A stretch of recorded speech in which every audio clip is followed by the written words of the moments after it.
Boa tarde a todos vocês, boa tarde pessoal da minha esquerda, James,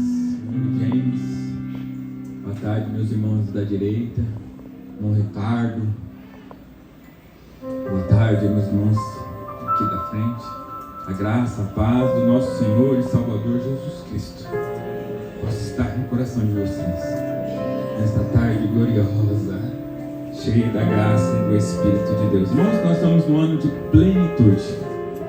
O ano da plenitude de Deus em nossas vidas. Eu quero obedecer a Deus aqui. Irmãos sabem que eu não costumo pregar em sequência. É uma rotina, a gente sempre faz uma rodagem como os pregadores, mas eu estou aqui obedecendo uma ordem de Deus. Quis passar para a Cris, mas Deus falou, é você, irmão, é você. Eu falei, Senhor, então tá bom, né? Eu vou. Confesso aos irmãos que desde que o Senhor me deu essa palavra, o meu coração está, temeroso. Existe como se tivesse uma pressão em meu coração, mas eu creio que se Deus deu, Deus é quem garante. Sou dependente, não sou nada sem Ele. Como diz o nosso tema passado, sem estar nele, sem permanecer nele, nós nada podemos fazer. Amém? Então vamos ao versículo que eu coloquei aqui como a chave do tema de hoje, que eu quero falar sobre João Batista. João em sua plenitude. João Batista em sua plenitude. Um subtema, podemos dizer assim, para encher tem que esvaziar. Só podemos encher algo, e essa foi o tema da mensagem que eu compartilhei com os presbíteros na nossa primeira reunião, dizendo a eles que não tem como ser pleno se nós estivermos cheios de nós mesmos. Vamos lá então, Lucas 7, versículo 28. Lucas 7, versículo 28. Jesus disse assim: eu vos digo, entre os nascidos de mulher, ninguém é maior do que João. Mas o menor no reino de Deus é maior do que ele. Vou repetir, para você gravar aí no seu coração esse versículo. Eu sei que você já conhece, já ouviu muito, mas eu quero frisar ele um pouco melhor aí no seu coração. Diz assim: eu vos digo, disse Jesus, entre os nascidos de mulher, ninguém é maior do que o João Batista. Mas o menor no reino de Deus é maior do que ele. Existe um segredo aqui, né? E depois a gente vai conversar sobre isso. Eu sempre gosto de perguntar, e eu pergunto sempre nas minhas mensagens. Eu acho que isso nos faz refletir. O que é plenitude para você? Pensa aí no seu coração. Podia te chamar aqui, mas vai ficar muito longa a mensagem. E esse não é o propósito. Abrindo um parênteses rápido, irmão. Eu no louvor, eu sempre observo. Eu sou um cara muito observador. Eu olho para você, e eu senti a igreja cansada. Uma igreja que está um pouco fadigada. Eu sei que é normal quando falamos que para a igreja e dá um desânimo, porque o nosso culto é longo. Mas eu quero te chamar a atenção sobre isso um pouquinho só. Nós temos um culto por semana. E nós temos que maltratar nosso corpo se quisermos agradar a Deus. Eu preciso te falar isso antes. Se você ficar sentado, você vai querer dormir. Se você falar, eu vou chegar mais tarde porque o culto já demora mesmo, você está favorecendo o seu corpo. E a Bíblia diz que nós temos que entregar um sacrifício vivo, perfeito e agradável a Deus. Um sacrifício não é algo fácil de se entregar. Um sacrifício é algo que você faz sem vontade. Você ora porque quer. Muitas das vezes eu oro porque preciso, porque o meu corpo às vezes não quer orar. E não é diferente. Eu tenho uma alegria de estar aqui. Mas muitas vezes o seu corpo não quer estar aqui. Mas se você quiser agradar a Deus, você vai ter que desagradar o seu corpo. Você pode dizer amém? Voltando à palavra. Que plenitude para você? Eu lembro, e vou falar mais um pouco, porque hoje também temos visitantes, Elias, Tatiane. Sejam bem-vindos, é uma alegria ter vocês aqui de verdade. O Senhor enche você com toda a plenitude dele, do céu, na sua vida, e que logo nós vejamos o seu casamento, em nome de Jesus. Plenitude é estar cheio, é estar completo. Aqui eu já li a palavra pleroma no grego, que diz aquilo que tem sido preenchido, um navio que é tripulado, de marinheiro, de remadores, de soldados, de mantimento. Está cheio até a boca, irmão. É o poder dos crentes na igreja. Quando a igreja está numa unidade de propósito e o Senhor opera e derrama da sua bênção, do seu poder, isso é plenitude. Você tem buscado plenitude? Semana passada, só um rápido lembrete. Semana passada eu falei sobre você se tornar um ministro. Lembra? Que para se tornar um ministro você precisa tomar uma decisão. Muito bem. A palavra ficou aí no seu coração. Você precisa tomar uma decisão. Uma decisão de não olhar mais para o lado, nem para o outro, e muito menos para trás. Porque olhar para o lado, a gente vai ficar vendo os irmãos e os defeitos deles. E aí a gente vai falar, opa, ser crente igual o Ricardinho, não quero ser não. Brincadeira, Ricardinho. Quero ser sim. É um exemplo. Aí você fica olhando para o irmão e esquece de olhar para quem tem que olhar. E você vê os defeitos do irmão e aí você fica desanimado. Então, decisão de olhar sempre para frente e caminhar e permanecer para que eu possa me tornar um ministro. Lembra disso? E eu quero fazer algumas perguntas aqui antes da gente discorrer de um trecho da palavra do Senhor. Pergunta: por que você veio? Ou por que você vem a Jesus? Por que você se rendeu a Jesus? Não precisa responder para mim, só eu quero que você, se puder anotar aí, quem está anotando um papelzinho, anota no seu papel aí.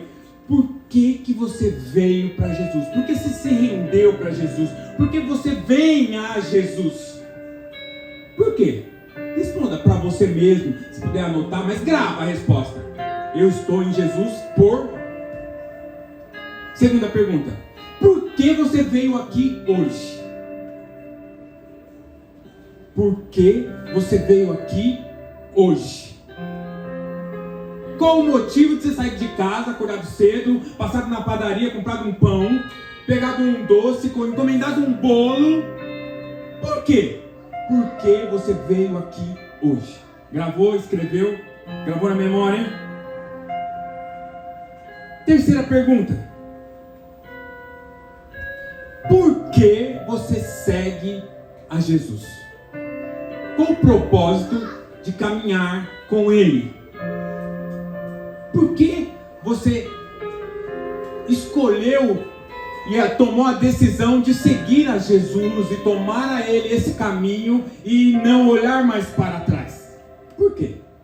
Respondeu as perguntas? Quem diz sim, vai, levanta a mão e faz um joia para mim. Você respondeu as perguntas? Ok, cadê o joinha? Joinha daqui, joinha. Ok, então grava aí essas perguntas e vamos conversar um pouco sobre João Batista. Lucas 3, versículo 1. Eu vou ler um pouquinho, irmãos. Vou até aumentar a letra aqui. Lucas 3, do 1 ao 20. Irmãos, preste atenção na leitura da palavra de Deus. A pregação de João Batista. Bota para mim, os irmãos acompanharem. Lucas 3, versículo 1. Lucas 3, versículo 1. Coloca na ARA, por favor. Já está, muito obrigado. No 15º ano do reinado do Tibério César, sendo Pôncio Pilatos governador da Judéia, Herodes, o tetrarca da Galileia, seu irmão Filipe, o tetrarca da região da Itureia, e o Tetraconix e Lisânia, tetrarca de Abilene, sendo os sumos sacerdotes, Anás e Caifás, veio a palavra de Deus a João, o Batista, filho de Zacarias, no deserto. Ele percorreu toda a circunvizinhança de Jordão, pregando o batismo de arrependimento para a remissão de pecados, conforme está escrito das palavras do profeta Isaías: voz que clama do deserto, preparai o caminho do Senhor, endireitai as suas veredas, todo o vale será aterrado, e nivelado todos os montes e outreiros, os caminhos tortuosos serão retificados, e os escabrosos aplanados. 6. Toda a carne verá a salvação de Deus. Dizia ele, pois as multidões que saíam para serem batizadas: raça de víboras, quem vos induziu a fugir da ira vindoura? Produzi, pois, frutos dignos de arrependimento, e não comeceis a dizer entre vós mesmo: tenho por pai a Abraão, porque eu vos afirmo que destas pedras Deus pode suscitar filhos a Abraão. 9. E também já está posto um machado e a raiz das árvores. Toda árvore, pois, que não produz bom fruto, é cortada e lançada ao fogo. Então as multidões o interrogavam, dizendo: que havemos, pois, de fazer? 11. Respondeu-lhes João: quem tiver 2 túnicas, reparta para quem não tem, e quem tiver comida, faça o mesmo. 12. Foram também os publicanos para serem batizados e perguntaram: mestre, o que haveis de fazer? Respondeu-lhe: não cobre mais do que é estipulado. Também soldados lhe perguntaram: e nós, o que faremos? E ele disse: ninguém maltrateis, não deis denúncia falsa, e João, contentai-vos com o vosso soldo. Fique só na sua posição de soldado. Faça o que tem que ser feito. João dá o testemunho de Jesus. 15. Estou terminando, irmãos. Fiquem comigo. Preste atenção na leitura. Estando o povo na expectativa e decorrente o seu íntimo a respeito de João, preste atenção nessa leitura, eles estavam lá, no seu íntimo, dizendo sobre João, se ele seria, porventura, o próprio Cristo. Disse João a todos, porque o Espírito Santo era com ele: eu, na verdade, vos batizo com água, mas vem o que é mais poderoso do que eu não sou digno nem de desatar-lhe as correias das sandálias. Ele vos batizará com o Espírito e com fogo. A sua pá, ele tem na mão para limpar completamente a eira e recolher o trigo no celeiro. Porém, queimará a palha em fogo inextinguível.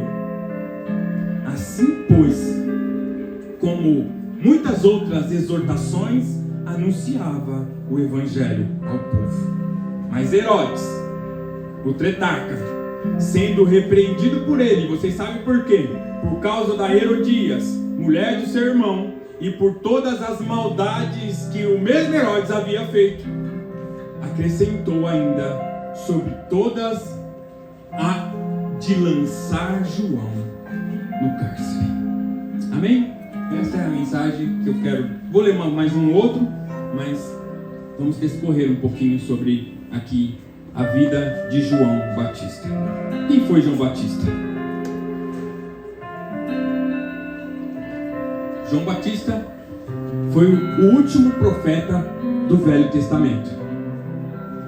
Depois de 400 anos de silêncio, 400 anos de silêncio desde Malaquias, o Senhor levanta João Batista no deserto. Preste atenção, o último profeta do Velho Testamento. Diz assim, o próprio Jesus dizendo em Lucas 7:26, rapidinho: sim, que sairdes a ver um profeta, sim, eu vos digo, e muito mais que profeta.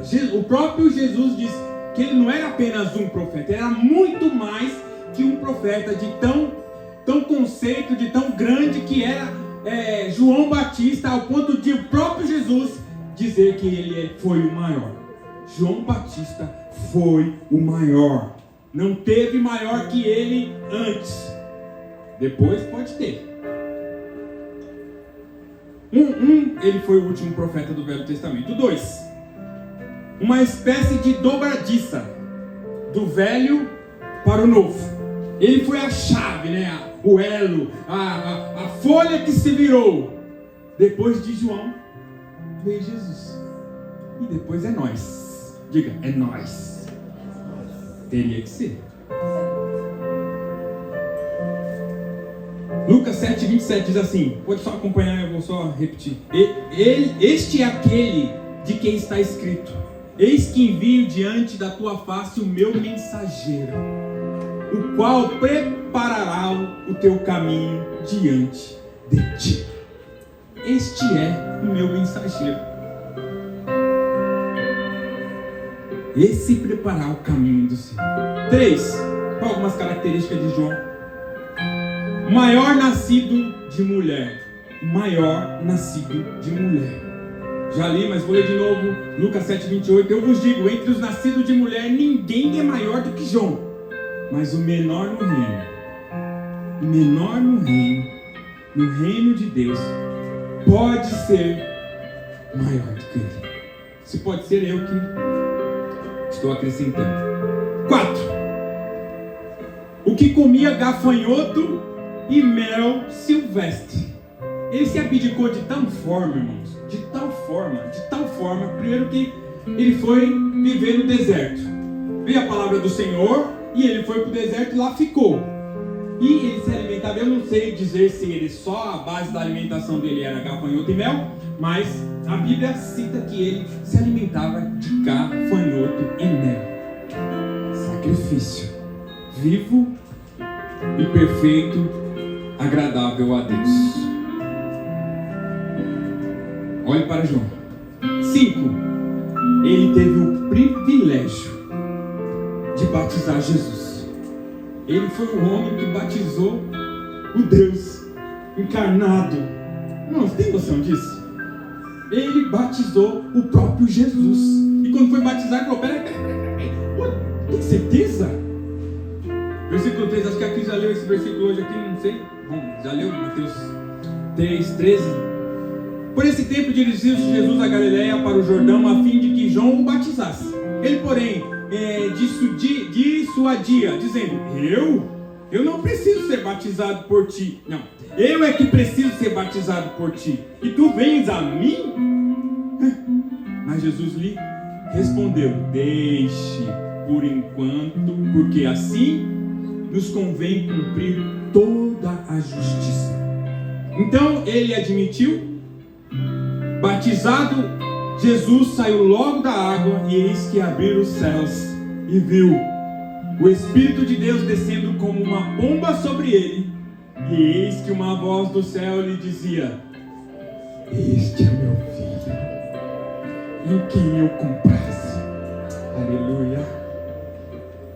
João foi um cara privilegiado. Foi ou não foi? Uau! Podia dizer que era primo de segundo grau de Jesus, né? Parece que a história diz que eles eram primo, Maria e Isabel. Então, fazia parte da família do Deus Todo-Poderoso. Uau! 6, eu vou falar 7 características só. Sei que tem mais. Um homem que pregava a verdade. Irmãos, hoje em dia a verdade está escassa. E é tão interessante isso, irmãos, que os homens saíam de todo o lugar para ouvir uma verdade, porque não existia verdade naquela época. Deus estava em silêncio, como eu já disse, há 400 anos. Levantou um profeta, e esse profeta começou a declarar: raça de víbora, arrependei-vos, porque é chegado o reino dos céus. E eles falaram, eu já li para vocês, que eu preciso fazer? A palavra do Senhor é poderosa, ela é uma faca que penetra em nossos corações, e ela tem esse poder de nos levar ao arrependimento. E ele pregava, e as pessoas saíam da casa, saíam de longe. Eu acredito que não é à toa que Jesus falava que ele era o maior, porque as pessoas queriam ouvir, porque ele pregava a verdade. Lucas 3:3. Ele percorreu toda a circunvizinhança de Jordão, pregando e batizando o arrependimento para a remissão dos pecados, conforme estava escrito no livro do profeta Isaías. Vós que clama no deserto, preparai o caminho do Senhor, endireitai as suas veredas. 7. E eu deixei como 7, porque acredito que foi o ponto maior, ponto que mais caracterizava o profeta. Ele era descentrado. Ele não queria chamar a... Estão ouvindo? Ele não queria chamar a atenção.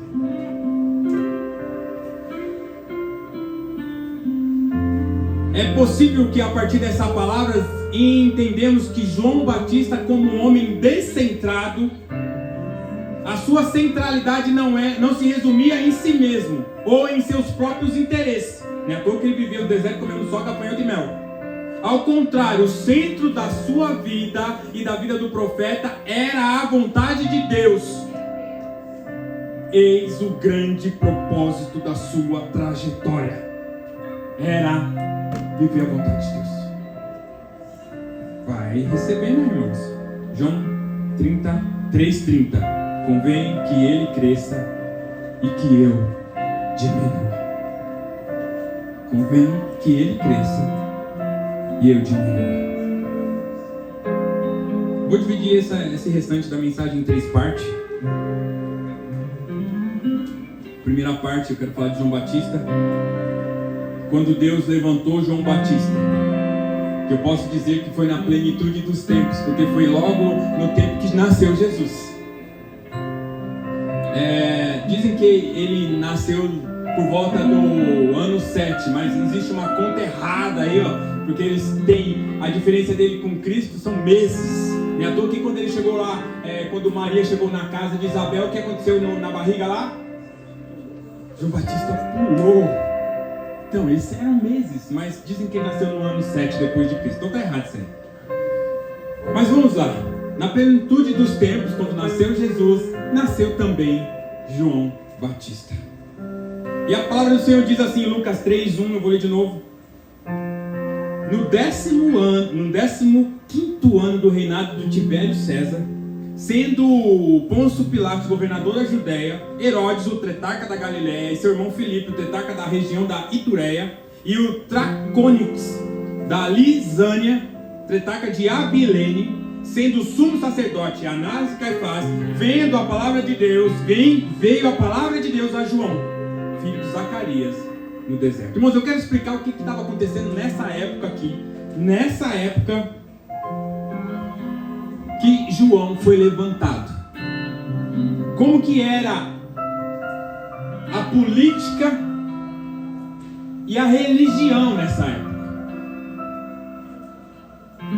Antes disso, para explicar e chegar aí, eu quero explicar sobre um antecessor desse cara aí, ó, que era o Pôncio Pilatos. Por que Pôncio Pilatos estava no poder, no governo, como governador da Judéia? Porque antes de Pôncio Pilatos, quem era governador de tudo era Herodes o Grande. Não sei se você já estudou sobre Herodes o Grande. Era ele que governava tudo. Esses dias eu estava conversando com aquele sobre Herodes e me chamou muita atenção.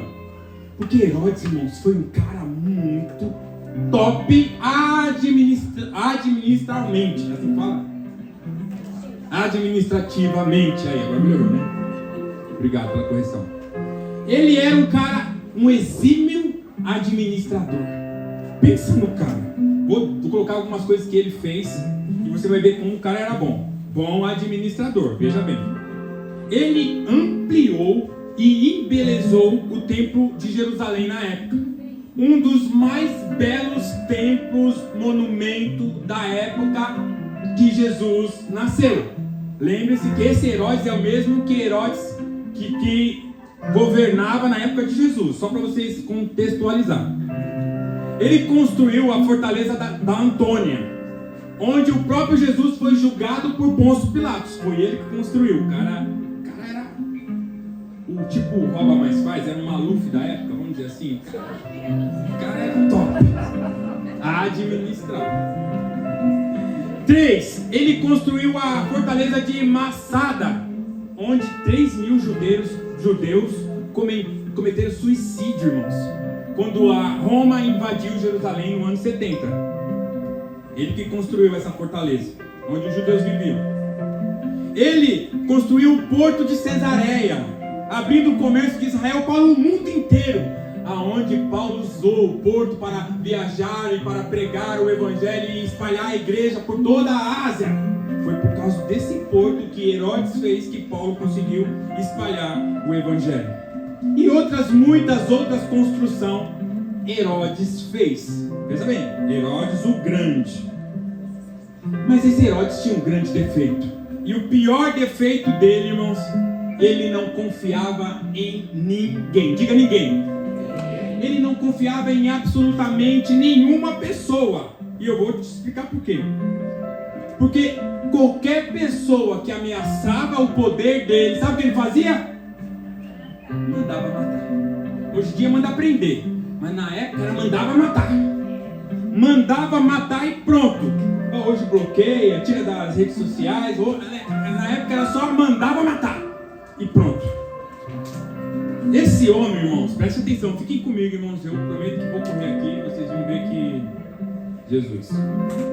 Esse homem casou 10 vezes, teve muitos filhos. 10 vezes.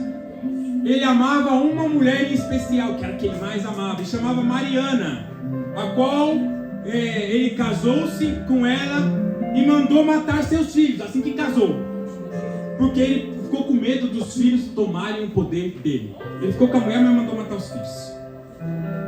A sua sogra, mãe de Mariana, mandou indicar um sumo sacerdote, porque nessa época quem indicava o sumo sacerdote era o Herodes, não era a igreja que levantava, não, era o próprio Herodes. E aí ela indicou o seu sobrinho Aristóbulos, e ele era um líder que se destacou rapidamente. E aí ele falou: peraí, esse cara é uma ameaça para mim. O que ele fez? Mandou matar. Aí a sogra, com medo, fugiu. Falou assim: se ele mandou matar o próprio meu sobrinho, eu vou fugir. Quando a sogra fugiu, ele falou: pô, essa mulher vai fazer uma rebelião quando ela fugir. Sabe o que ele mandou fazer com a sogra? Matou! Mandou matar a cobra, a sogra.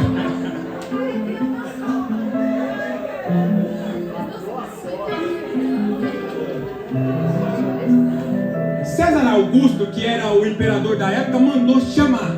Falou assim: mano, vem aqui. Aí, olha o que ele disse: é melhor ser um filho de porco do que ser um filho de Herodes. Olha o que o imperador falou. E vem aqui me explicar. Pode vir aqui. O imperador mandou chamar. Olha o que esse cara fez. Com medo na hora de ir lá conversar com o imperador, acontecer alguma coisa, da mulher dele se rebelar. Sabe o que ele fez? Matou a própria esposa, Mariana. Irmãos, diga misericórdia. Esse não amava o poder. Depois manda 2 filhos estudarem em Roma. Depois que voltou lá da conversa com o imperador, ele falou assim: então eu vou mandar meus filhos estudarem em Roma. Aí sua irmã, que não era nada igual, ou quer dizer, totalmente parecida com ele, falou assim: os seus irmãos, os seus filhos vão ser treinados, e lá eles vão voltar na certeza habilitados para governar em seu lugar. Ele falou: o quê? Aí ele virou o diabo. Isso aqui eu que estou acrescentando aqui. Mandou estrangular os 2 filhos. Estrangular. Esse cara era mau, hein? Esse cara era mau. Irmãos, esse cara era tão cara de pau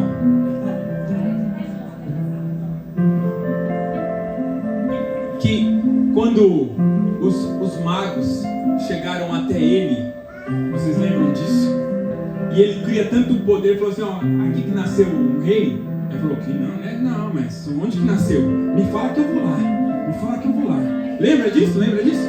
Aí o que ele fez quando os magos saíram? E eles perceberam que os magos tinham enganado ele. O que ele mandou? Mandou matar todas as crianças de 0 a 2 anos. Porque ele tinha um desses que ia governar, talvez no lugar dele. Pensa num cara mau. Era esse tal de Herodes o Grande. O cara fez muita obra. Mas não adianta fazer obra. Deus até aproveitou da obra para Paulo sair pregando, mas o cara é ruim. Por último, quando ele está para morrer, parece que ele teve um problema no estômago lá, porque esses caras não vai morrer bem, né? Não morre bem um cara desse, não morre bem, né? Não morre bem, não tem jeito. Se não se render a Jesus, irmão, não vai morrer bem. Não tem como morrer bem. Quando ele estava prestes a morrer, ele manda chamar a sua irmã, que era boazinha pra caramba, e ele pediu para ela assumir um compromisso com ele, que no dia que ele morresse, que ela mandasse matar pelo menos um membro de cada um dos nobres de toda a Jerusalém. Tinha que matar um nobre, porque ele queria muito choro no seu funeral. Pensa num cara ruim, Elias. Pensa num cara ruim.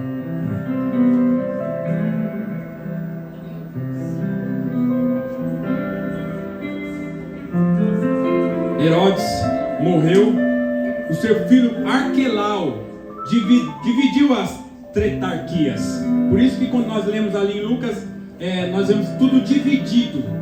E Pôncio Pilatos ficou como governador, porque os judeus, os sacerdotes, pediram, na época não era mais o imperador, como é que é o nome do imperador aqui que eu já esqueci, irmãos?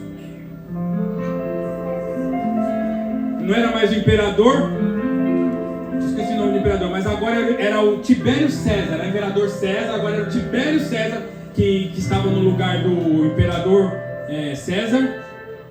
E aí eles pediram para o Tibério César, não dá, esse pessoal do filho do Herodes é tudo igual, é tudo farinha do mesmo saco, eles não estão nem... Aí eles colocaram Pôncio Pilatos para governar em Jerusalém, na Judéia.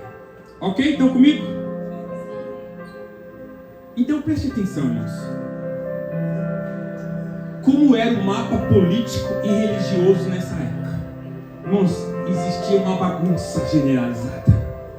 Estava todo mundo perdido, porque Herodes governou um tempão e agora foi dividido. Não existia mais unidade. E Pôncio Pilatos governava. E aí a palavra do Senhor diz que tinham 2 sacerdotes, sendo o sumo sacerdote Anás e Caifás. E não era prática, irmãos, ter 2 sacerdotes, só era um. Estava tão bagunçado até religiosamente, porque quem colocava o sacerdote não era a igreja, não era os sacerdotes, mas sim o governo que escolhia. Estava uma bagunça. Tinha 2 sacerdotes, um que era do povo e o outro que era imposto, porque era político, porque eles estavam interessados em dinheiro, em posição, eles estavam interessados em influência, de ter influência na sociedade. Vocês sabem muito bem o que aconteceu quando Jesus foi preso e por que ele foi preso. E nesse tempo, preste atenção, nesse tempo Deus levanta João Batista.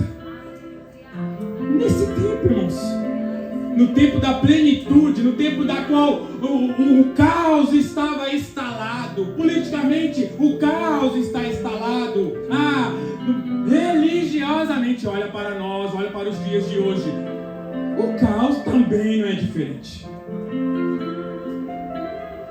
Deus levanta João Batista.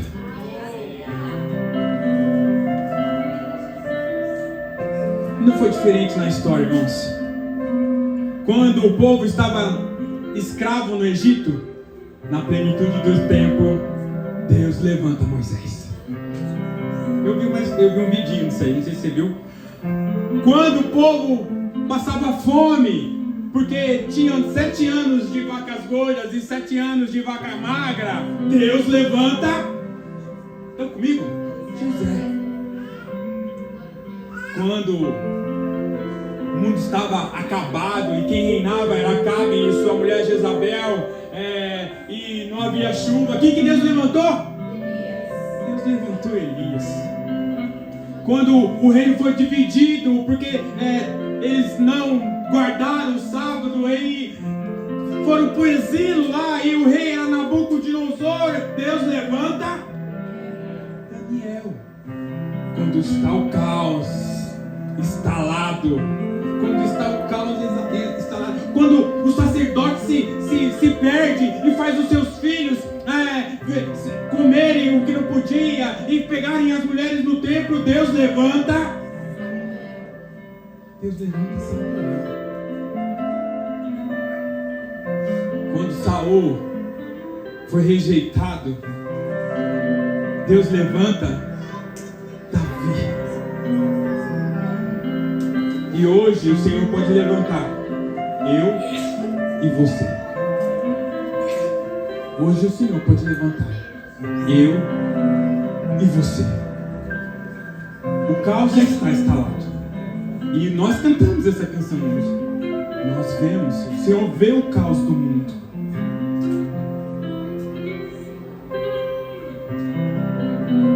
Só quero frisar em algumas passagens aqui para a gente caminhar para o fim. Eu estou na primeira parte ainda, irmão.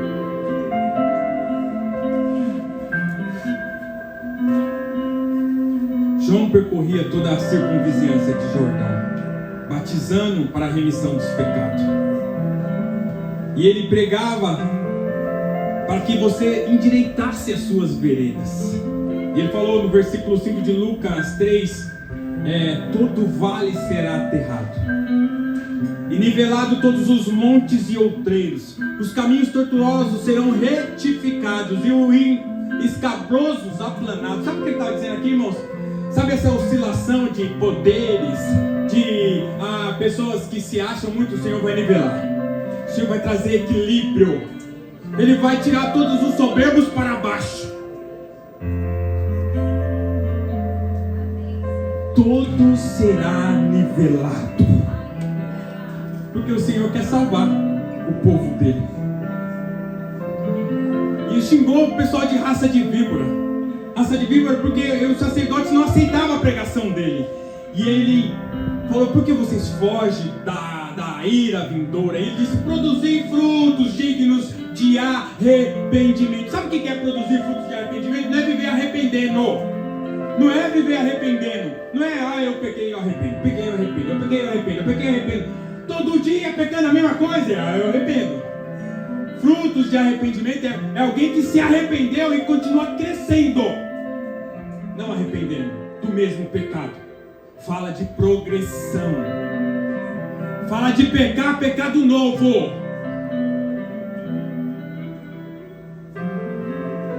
Porque muitos aqui, ele termina falando, né? Porque eu tenho por pai Abraão, eu sou filho de crente, eu vou para a igreja todo domingo, eu tenho o selo da promessa. Eu sou filho de Abraão, eu aceitei Jesus. Como se isso te desse uma carteirinha lá no céu já, um voucher celestial. Não tinha frutos não. Ele terminou, porque ele está com o machado na mão e ele vai cortar quem não der fruto. Ele está com o machado na mão, e se você não der fruto, você vai ser lançado no fogo e enxofre. Mas eu não posso mais ficar dando tantos. Mas aqui ele fala depois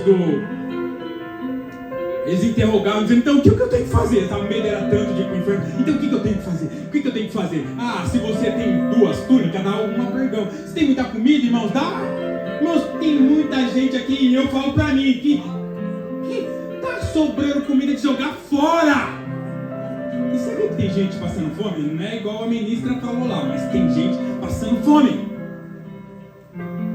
E você tem tanta roupa que dá até para... não tem onde caber. Fala de você se esvaziar, irmão. esvaziar. Nós somos muito cheios de nós mesmos e nós só queremos e preciso. Falou do soldado, o soldado viver uma vida decente. Para de extorquir, para de cobrar além do que deve. Seja generoso. Tá, 2. Qual é a importância, ou a minha importância, a importância de João para o reino dos céus? João 3:22, rapidinho, irmãos, rapidinho, vocês me dão 5 minutos. Quem me dá 5 minutos? Ninguém? Aleluia. 5, 10, 15, 20, ó, já tem mais 20 minutos garantido. 3:22. Depois disso foi Jesus com os seus discípulos para a terra da Judéia. Ali permaneceu com ele e os batizava. Presta atenção, que aqui é outro testemunho de João Batista. João 3:22. Jesus saiu para batizar na Judéia. Versículo 22. 23. Ora, João estava também batizando em Enom, perto de Salim, porque havia ali muitas águas. Tinha campo pra caramba, aí podia batizar ali, aqui, porque aqui tem muita água, tem muito campo para pregar Jesus, tem todo lugar tem uma igrejinha, tem muita água. E para lá corria um povo e era batizado, pois João ainda não tinha sido encarcerado, não tinha acabado o tempo dele ainda. 25. Ora, entre os discípulos de João e um judeu suscitou-se uma contenda a respeito da purificação. E foram ter com João e disseram: mestre, como assim? Você viu o que está acontecendo? Você não viu, João, que... Segue a leitura. Mestre, aquele que estava contigo além do Jordão, a quem tu batizaste, e do qual tens dado testemunho, está batizando. Você tem noção disso? Aquele lá que você batizou está batizando. Olha só a intriga que foi lançada para João. Ele está batizando, em seu lugar. E todos lhe saem ao encontro. Quer dizer, estão abandonando nós e estão indo para lá. Peraí, João, tá certo isso aí? Tá certo isso aí? 27. Respondeu João: o homem, presta atenção, não pode receber coisa alguma se do céu não lhe for dada. Uau. Ninguém pode receber nada ou dar nada se do céu não vier. E João continua. 28. Vós mesmos sois testemunha de que vos disse: eu não sou Cristo, mas fui enviado com seu precursor. 29. O que tem a noiva é o noivo, irmãos. O amigo do noivo que está presente e o ouve muito se regozija por causa da voz do noivo. Pois esta alegria já se cumpriu em mim. Aleluia. Convém que ele cresça e que eu diminua. Versículo 31 para encerrar essa parte. Quem vem das alturas certamente está acima de todos. Quem vem da terra é terreno e fala da terra. Quem vem do céu está acima de todos. 32. E testifica o que tem visto e ouvido. Contudo, ninguém aceita o seu testemunho. Quem todavia lhe aceita o testemunho, por sua vez, certifica que Deus é verdadeiro, pois o enviado de Deus fala as palavras dele. Porque Deus não dá o Espírito por medida. Ele é generoso. O Pai ama ao Filho e todas as coisas têm confiado à sua mão. Ele tem todo o poder e toda a autoridade. Por isso, quem crê no Filho tem a vida eterna.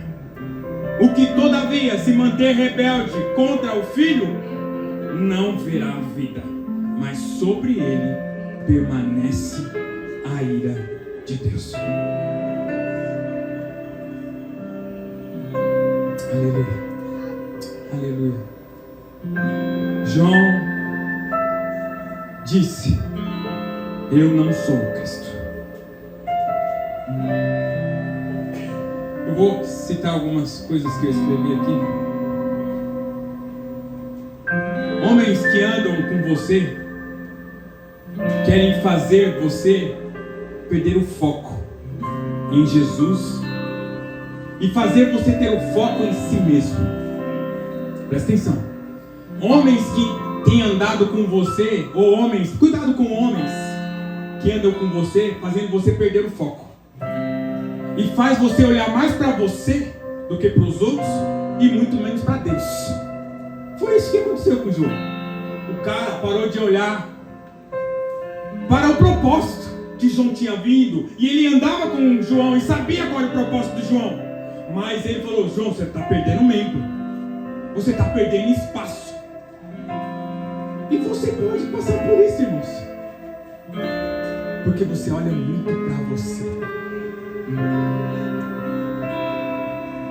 Não tente, irmãos, não tente, algumas palavras aqui rapidinho. Não tente fazer nada do que não foi dado a você a fazer.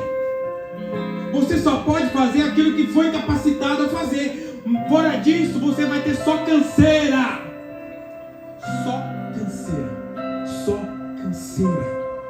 Porque o Senhor deu a graça. E João disse assim, ó: a minha alegria já foi completa. E a palavra completa ali, ó, já se cumpriu. É plero, que é, ele se encheu de alegria até em cima. Ele cumpriu o propósito. Ele podia dizer: foi consumado, a minha missão foi terminada. Jesus já se manifestou. Agora eu posso até morrer enforcado ou decapitado. Fala a verdade, se João tinha a sua vida por preciosa.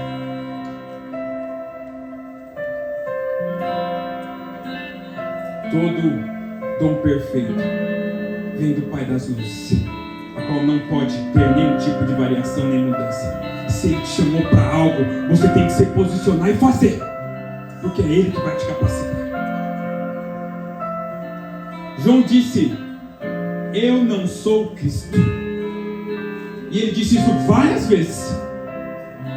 Sou apenas um precursor. Vim preparar o seu caminho, chamar vocês ao arrependimento. Eu quero que vocês ouçam a verdade e andem nessa verdade. Só isso. 400 anos de silêncio. Eu já falei isso aqui agora, irmãos.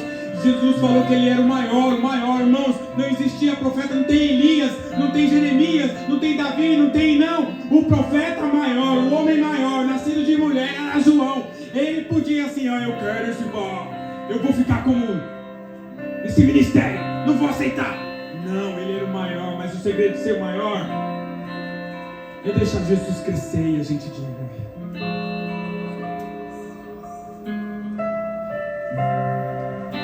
João entendia qual era a importância dele no reino: fazer Jesus crescer.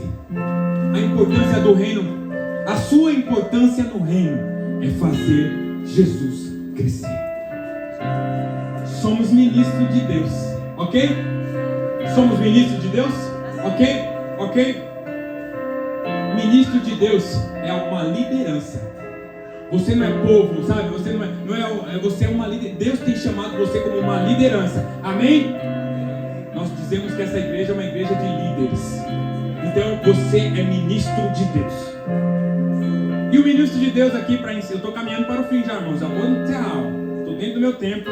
Vocês me deram 20 minutos. O ministro de Deus é comparado nessa passagem de João Batista como o amigo do noivo.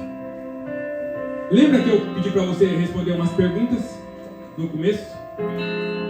E aí João fala que o amigo do noivo tem o prazer de ouvir a voz do noivo. João diz que o prazer do amigo do noivo é ver o noivo. É ver o noivo com a noiva e regozijar. É você levar as pessoas a conhecer Jesus, a ouvir a voz do noivo e você regozijar.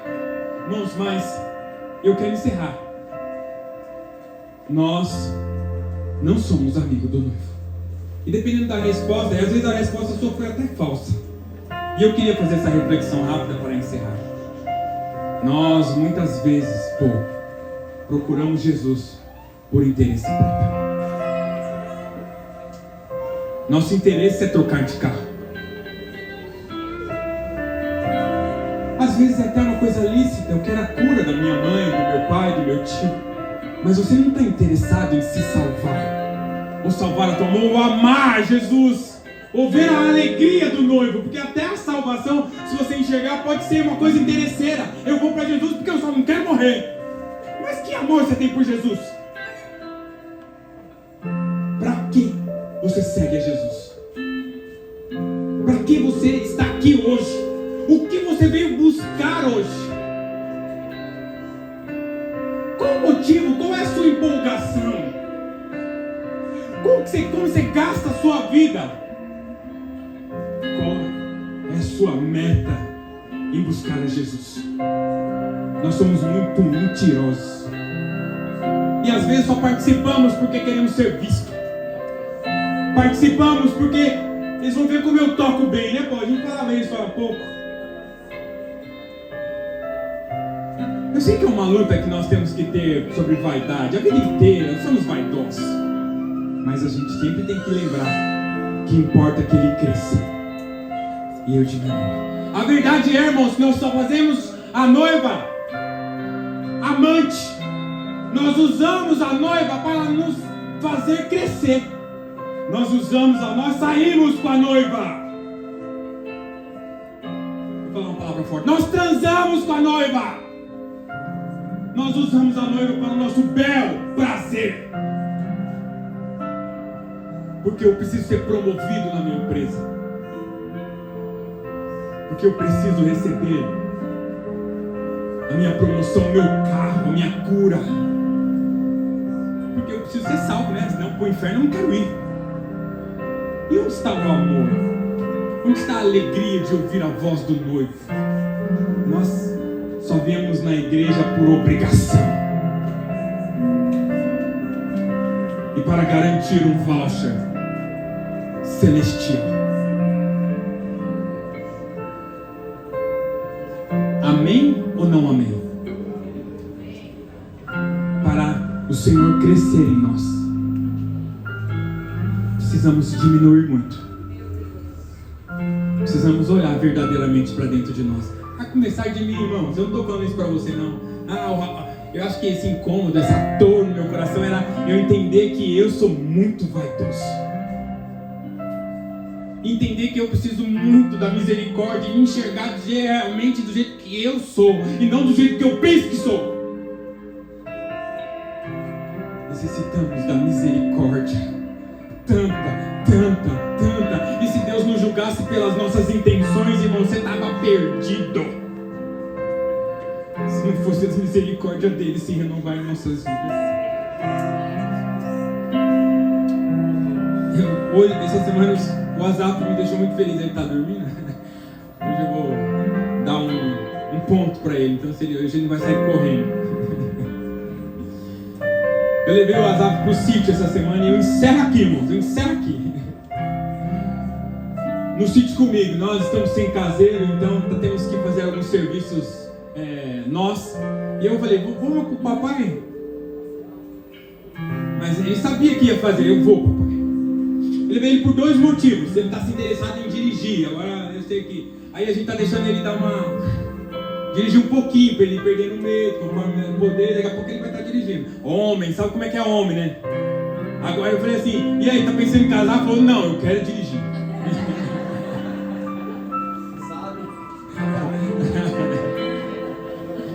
Aí eu deixei ele dirigir um pouquinho no caminho do sítio, só lá pertinho. E aí eu coloquei ele para roçar grama, irmãos. Tem um carrinho lá e ele ficou...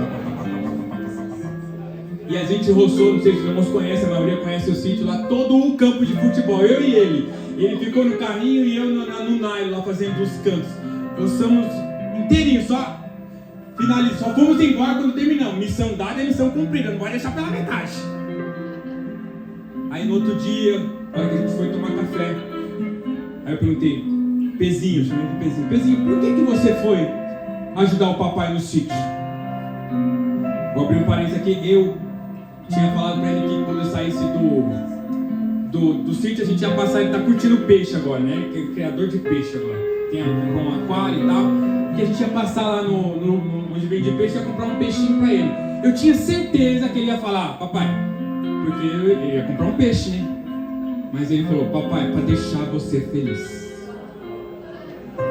Eu ganhei o dia, irmãos, eu ganhei o dia. E é isso que nós devemos ser com o nosso Pai. Para que você vem aqui, irmão? Para que você vem aqui, Ale? Para que você segue a Jesus? Se não for para deixar Jesus feliz, irmão, você está errado. Chega de buscar coisas egoístas. Deixa Jesus feliz. Que isso é esvaziar. Para que o Senhor cresça em nós. Aplauda o Senhor porque Ele é de